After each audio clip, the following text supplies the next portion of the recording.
છે B12 spray, vitamin B12 spray.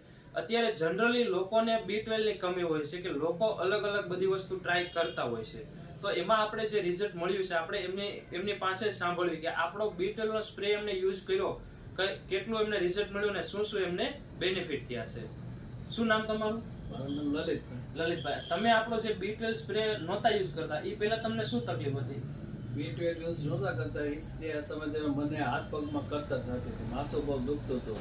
પછી દર વર્ષે 5 B12 ના ઇન્જેક્શન લેતો હતો બરોબર છે. અને પાછું એનો પ્રોબ્લેમ થઈ જાય, 3 મહિના જાય એટલે વળી પાછો હાથ પગ દુખવા માંડે, પગમાં ખાલી ચડવા માંડે અને દુખાવો થયા રાખે અને આપણને કોઈ જાતની સ્પિરિટ જ ન લાગે. ઓકે, આપણો તમે B12 સ્પ્રે યુઝ કર્યો એના પછી કેવું છે તમને હેલ્થમાં? તમારો B12 આ ટીમેક્સ નો મેં ઉપયોગ કર્યો, મને તો સારામાં સારું છે. 150 મારે B12 હતો, અત્યારે 500 પ્લસ છે અને કોઈ જાતનો પ્રોબ્લેમ નથી. ઇન્જેક્શન લેતો નથી અને મને કોઈ જાતનો પ્રોબ્લેમ સારું અને એકદમ વેલનેસ લાગુ છું. વેલનેસ. ઓકે, આપણો B12 નો જે સ્પ્રે છે એ લોકો સુધી પહોંચાડવામાં અમારી મદદ કરશો ને તમે? હા, 100% કરીશ. ઓકે, 100%. ઓકે.